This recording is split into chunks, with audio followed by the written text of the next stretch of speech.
Halo semua, selamat datang di MA 2151 Simulasi dan Komputasi Matematika.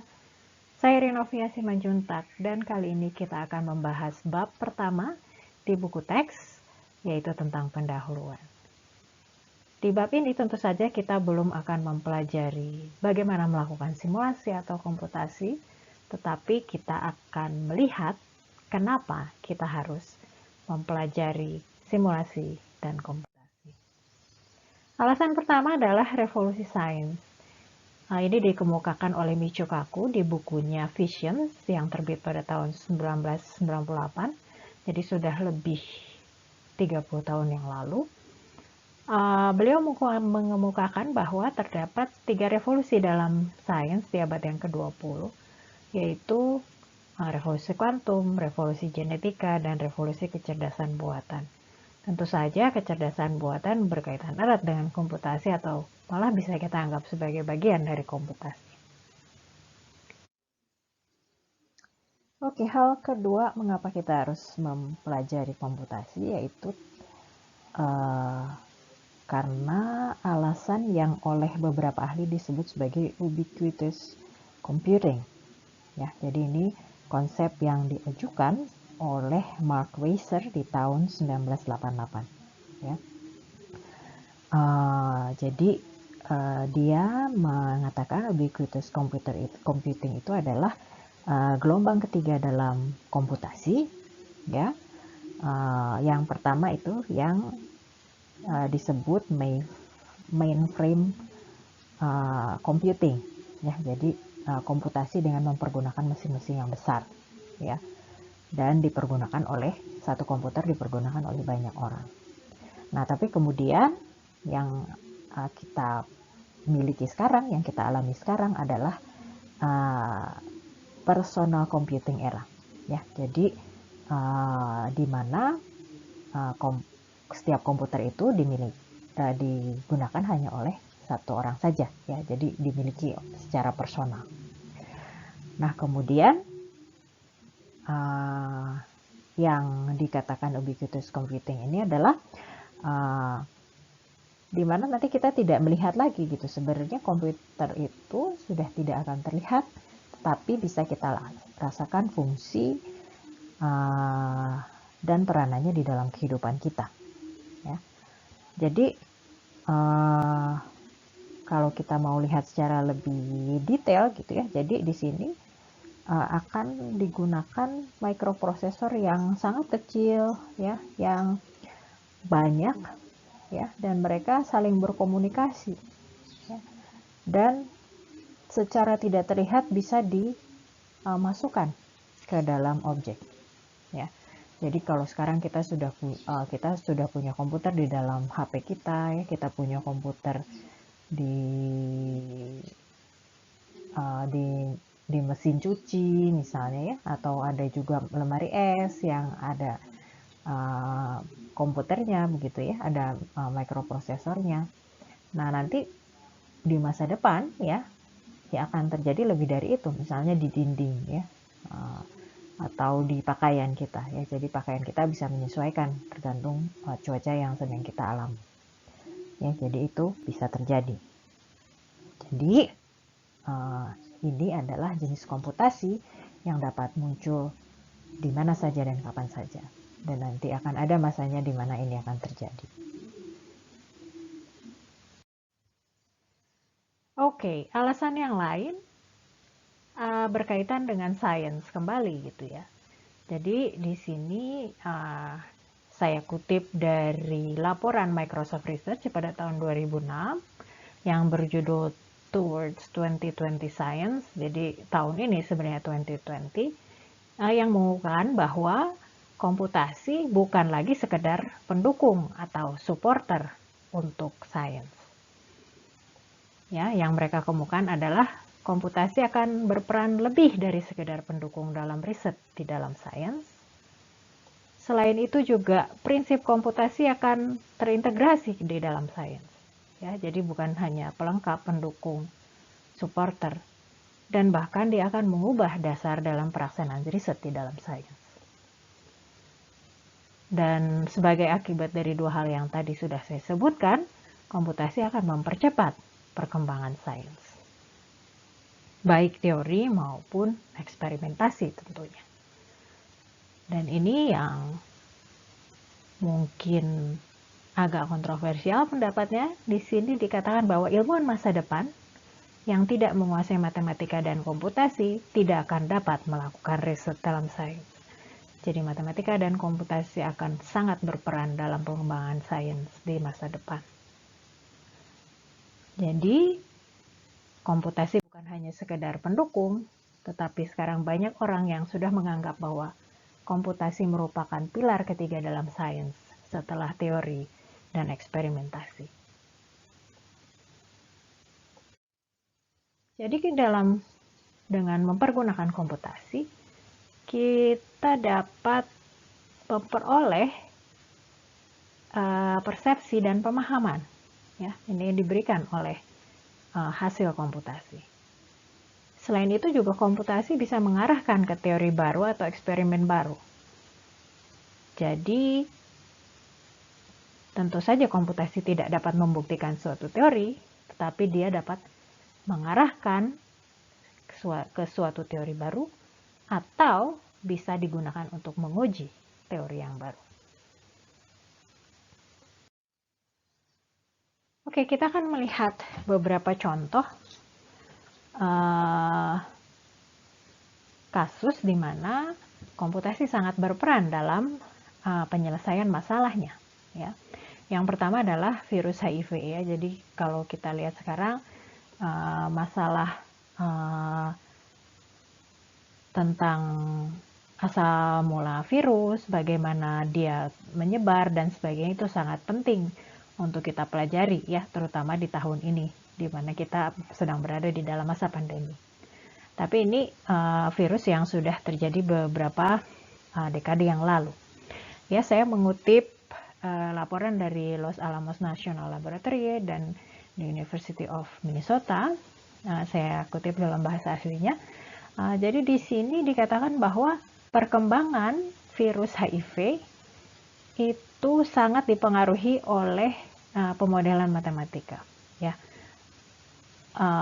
Tentu bukan perkembangannya, tetapi pemahaman kita tentang perkembangan virus HIV, ya.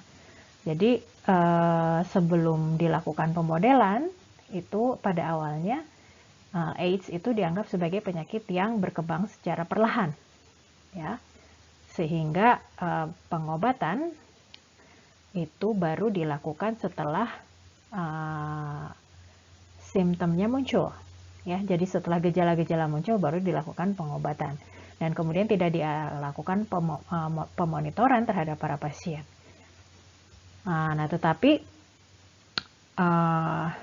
ternyata ya virus HIV itu sangat cepat sekali menjadi resisten terhadap obat yang diberikan, ya. Dan itu bisa pengertian tersebut bisa diperoleh dari pemodelan matematika, ya. Jadi ini salah satu contoh di mana komputasi sangat berperan di dalam mencoba memahami suatu masalah di dalam dunia nyata. Tentu saja kalau Anda mengikuti perkembangan penelitian mengenai virus COVID-19, hal yang sama juga terjadi. Walaupun tentu saja ini semua masih di dalam proses. Yang lain adalah tentang ramalan cuaca. Ini sebenarnya sejarahnya sudah lama ya. Jadi sejak tahun 1960-an prediksi cuaca itu sudah mulai dilakukan secara numerik, ya. Jadi melakukan alat bantu komputasi, ya. Nah, di tahun 2000 itu sudah muncul suatu model yang mempergunakan core yang banyak ya, multiple core yang dinamis, kemudian juga asimilasi datanya 3 dimensi, kemudian arsitektur dengan komputasi paralel dan sistem yang dapat diperluas. Jadi dari tahun 60 ke tahun 2000 itu sudah cukup banyak perkembangan yang terjadi dalam komputasi mengenai peramalan cuaca. Contoh yang lain di bidang yang berbeda yaitu ekologi ya, jadi masih mengenai lingkungan juga, tetapi ini di ekologi. Komputasi dapat digunakan untuk memperoleh pengertian mengenai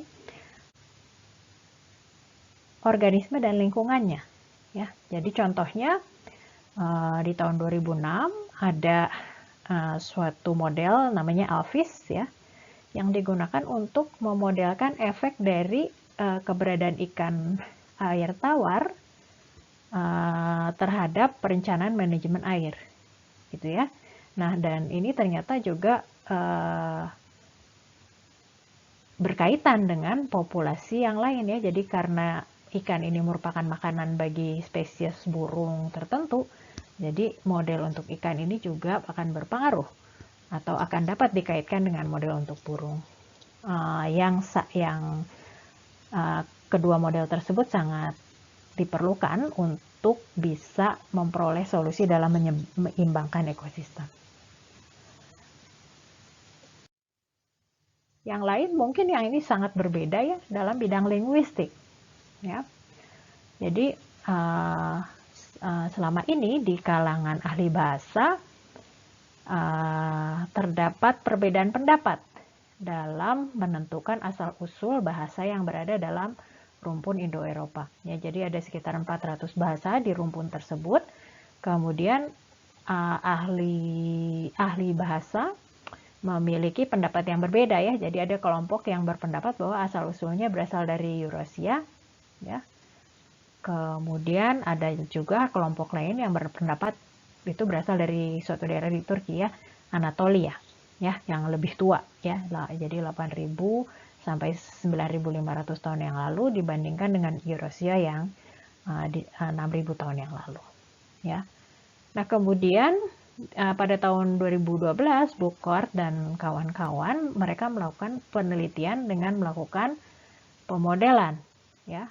Dan model yang digunakan itu adalah model evolusi yang biasa digunakan untuk menentukan asal-usul virus ya. Jadi kalau misalnya kita mau memodelkan misalnya virus COVID-19 yang ada di Bandung atau yang ada di Jawa Barat itu asalnya dari mana? Dari China kah? Dari Eropa kah? Atau dari mana? Itu kita bisa melakukan model evolusi ini ya. Nah, tapi ternyata ini juga model yang bisa diterapkan untuk menentukan asal-usul bahasa. Jadi yang dikaji apa? Yang dikaji adalah berdasarkan perbendaharaan kata dari bahasa-bahasa di rumpun tersebut ya. Jadi tadi ada 400 bahasa, kemudian dikaji perbendaharaan katanya. Anda bisa bayangkan tentu saja ada banyak ya, mungkin ratusan ribu, mungkin malah jutaan ya, ada kata-kata yang ada di dalam bahasa-bahasa tersebut. Kemudian dilihat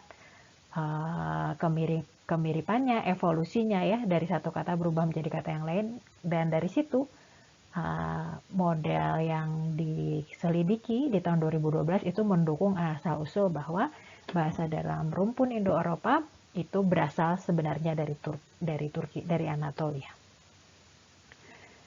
Ya, tapi ini hasil model ya. Tentu saja bisa benar, bisa salah ya. Kelompok peneliti lain bisa melakukan penelitian yang lain. Oke, contoh yang lain di sini hanya sedikit dari yang sebenarnya dilakukan ya di dunia ini gitu. Jadi cukup ya banyak sekali masalah-masalah di dunia nyata yang bisa diselesaikan dengan yang solusinya bukan bisa diselesaikan, yang solusinya bisa dicari dengan alat bantu simulasi dan komputasi ya. Misalnya analisa kecelakaan pesawat ruang angkasa ya. Bagaimana kita memodelkan kualitas udara ya. Jadi berdasarkan data yang ada di minggu ini, di bulan ini, di tahun ini ya. Itu apakah kita bisa memprediksi kualitas udara di masa yang akan datang yang tidak terlalu jauh tentu saja. Kemudian simulasi terbentuknya galaksi ya, ini tidak ada yang bisa melakukan pengamatan tentang ini selain lokasinya sangat jauh dari bumi. Tentu saja terbentuknya galaksi itu terjadi dalam jangka waktu yang sangat lama, durasinya jutaan tahun, jadi harus dilakukan simulasi. Kemudian potensi kerusakan akibat gempa bumi, ya. Jadi ini bisa dilakukan analisa ini, pemodelan ini untuk mempersiapkan apa yang harus dilakukan kalau terjadi gempa bumi, ya, karena kita sudah memiliki gambaran mengenai potensi kerusakannya. Kemudian pemodelan pengobatan jantung, ya. Jadi jantung manusia dimodelkan, disimulasikan, divisualisasikan, sehingga para dokter dan tenaga medis dapat melakukan, ya, dalam tanda kutip pelatihan, ya, untuk melakukan entah itu operasi atau tindakan terhadap jantung dan lain-lain, ya. Ini hanya sedikit contoh, ada banyak yang lain. Anda bisa baca di buku teks, Anda bisa cari di internet atau di sumber-sumber yang lain. Oke, sekarang kita akan melihat topik mengenai model dan pemodelan. Jadi pertama kita akan melihat apa itu sebenarnya model. Di sini ada video dari EFSA yang akan menjelaskan mengenai definisi dari model. What is a model? A model is a simple representation of reality that helps us to understand how something works or will work. Using models to represent something complex is not new. They have been with us for thousands of years. The ancient Greeks, Egyptians and Romans drew architectural plans or models before building their amphitheaters and aqueducts. They also used more abstract models, like the Ptolemaic model of the universe, in which the planets were assumed to be circling the Earth. The model was wrong, as Copernicus showed centuries later, but it was a useful model nonetheless, and for many years helped humans to explain or predict the position of the planets. A train set is a model, as are other children's toys. Other models include maps, bus timetables, sheet music, graphs, and diagrams. But models can be more ambitious than descriptions or representations of known things. They can help us to understand unknowns or predict what could happen. When you go for a medical check, the doctor looks at your age, physical health, lifestyle, and so on, and then concludes where you might be at risk of, say, cardiovascular disease or diabetes. At a higher level, computer models can help scientists to anticipate natural disasters such as earthquakes or phenomena such as climate change. Furthermore, by predicting how something will behave in different circumstances, a model enables us to take action to avert possible negative consequences before they occur. Jadi, dalam video ini model didefinisikan sebagai representasi sederhananya dalam tanda kutip tentu saja, dari objek nyata yang dapat bersifat kompleks. Di video ini juga diberikan berbagai contoh model, dan ada satu yang menarik, yaitu model yang salah. Ya, jadi mengenai posisi bumi di dalam tata surya, salah dalam arti apa? Dalam arti tidak menggambarkan kenyataan yang sebenarnya. Itu mengenai model. Kalau pemodelan bagaimana? Pemodelan adalah, ya, proses bagaimana kita memperoleh model tadi. Jadi yang dilakukan adalah mengaplikasikan berbagai metode untuk menganalisa masalah di dunia nyata yang kompleks dengan tujuan untuk dapat memprediksi apa yang akan terjadi dengan melalui model yang dihasilkan dalam proses tersebut. Ada berbagai jenis model berdasarkan sifat-sifatnya. Tentu saja ada yang bersifat probabilistik dan deterministik. Jadi dia bersifat probabilistik kalau modelnya memuat peluang, ya. Jadi memasukkan unsur peluang ke dalam model tersebut, dia bisa disebut probabilistik atau stokastik. Ya, kalau tidak ada unsur peluang, maka modelnya disebut deterministik. Itu klasifikasi yang pertama. Ya. Dan kalau kita lihat, kalau kita memiliki model yang bersifat probabilistik, dia akan memberikan efek random. Ya, jadi dalam model tersebut, kalau kita jalankan modelnya untuk suatu satuan waktu, kita hanya bisa melihat peluang terjadinya suatu keluaran, bukan keluaran yang pasti. Ya, jadi akan memberikan efek random. Kemudian yang klasifikasi kedua adalah berkaitan dengan waktu. Jadi ada model statis yang tidak mempertimbangkan waktu, tetapi ada juga model dinamis yang berubah sejalan waktu. Jadi kalau kita memiliki model yang dituliskan dalam bentuk fungsi terhadap T, di mana T-nya adalah waktu, berarti dia adalah model dinamis. Kemudian yang terakhir, berkaitan dengan perubahannya. Ya. Jadi ada model kontinu, di mana waktunya berubah secara kontinu, tetapi ada model diskrit yang waktunya berubah tahap demi tahap. Kemudian bagaimana kita melakukan pemodelan?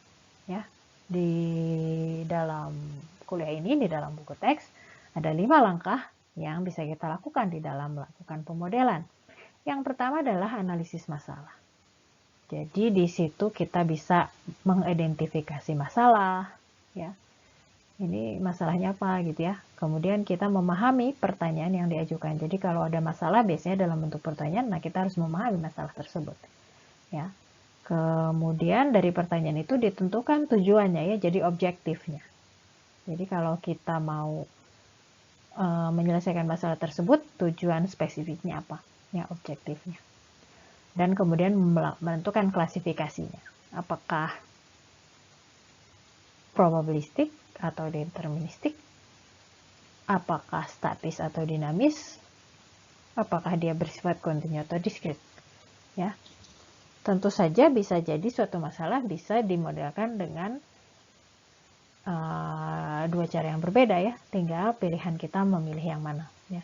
Misalnya sebenarnya bisa dimodelkan secara kontinu, tetapi saya memilih untuk melakukan pemodelan secara diskrit, ya tidak masalah ya, bisa jadi dua-duanya bisa dilakukan. Kemudian yang langkah kedua adalah kita melakukan formulasi dari modelnya ya, jadi kita melakukan abstraksi dari sistem ya. Yang pertama, kalau ada datanya, kita mengumpulkan data. Ya.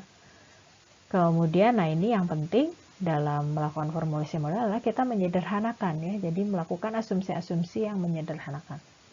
Ya, seperti tadi disampaikan bahwa model adalah representasi yang sederhana, jadi kata sederhananya diperoleh dari sini. Ya. Walaupun misalnya kalau kita melihat suatu model, kita tidak bisa bilang wah ini sederhananya dari mana ya. Tapi sebenarnya itu lebih sederhana jika dibandingkan dengan objek nyatanya yang sangat kompleks misalnya. Ya, jadi kita melakukan asumsi-asumsi yang menyederhanakan. Kemudian tentu saja karena model yang kita formulasi di sini adalah model matematika, kita harus menentukan variabel beserta satuannya ya, karena ini representasi dari masalah nyata, tentu saja ada satuan.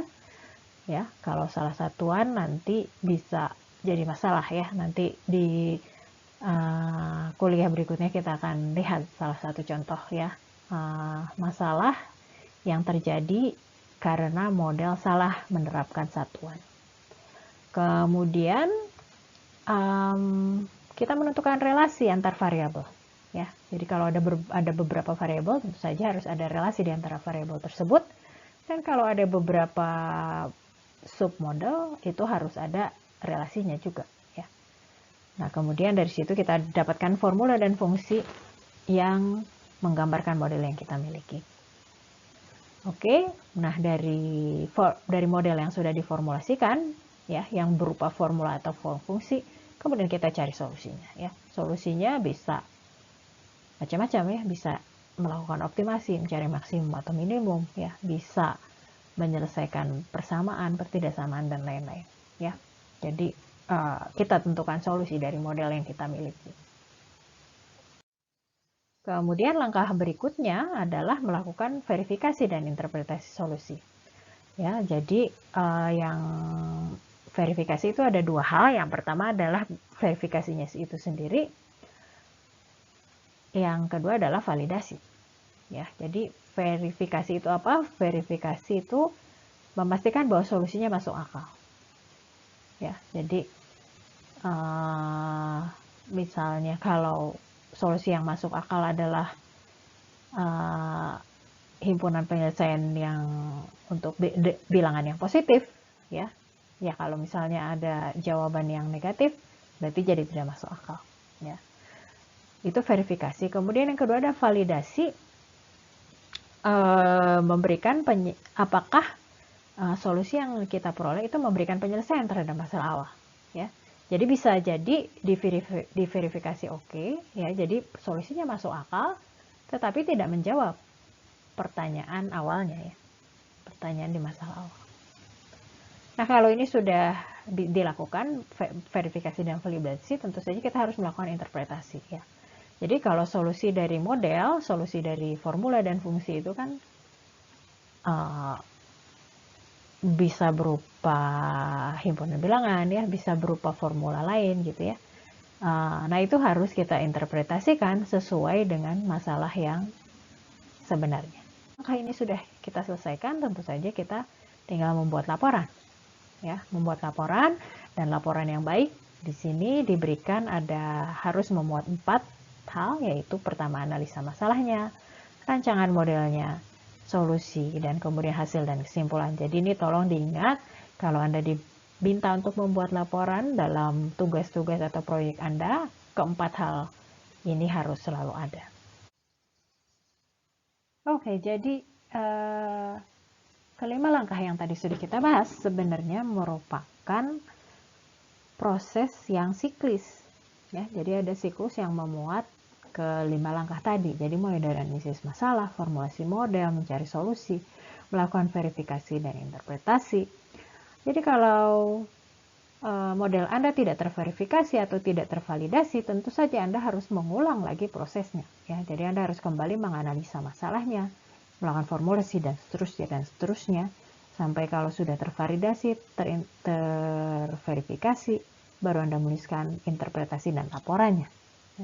Jadi ini adalah proses yang tidak berakhir, ya. Jadi merupakan suatu siklus. Bahkan kalaupun Anda sudah menemukan suatu model yang terverifikasi dan tervalidasi, tetapi tentu saja masih memungkinkan model Anda untuk disempurnakan, ya. Ingat tadi ada penyederhanaan, ya. Jadi ada asumsi-asumsi yang menyederhanakan. Jadi bisa jadi kalau Anda ingin melepaskan salah satu asumsi yang menyederhanakan, Anda bisa memperoleh model yang lebih baik lagi. Sebagai penutup, kita akan lihat kembali video dari EFSI ini.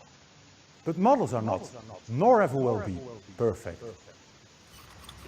They are tools, and like all tools, they must be fine-tuned and used properly and carefully.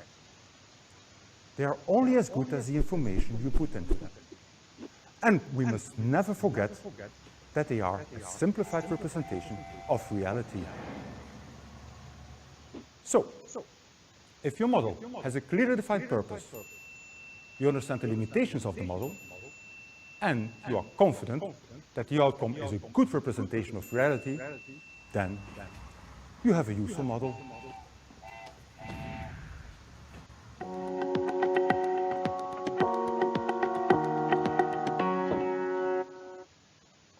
Jadi saya ulang lagi, model itu tidak pernah sempurna dan dia merupakan versi yang lebih sederhana dari kenyataan. Itu yang perlu Anda ingat untuk memasuki kuliah kita selanjutnya nanti.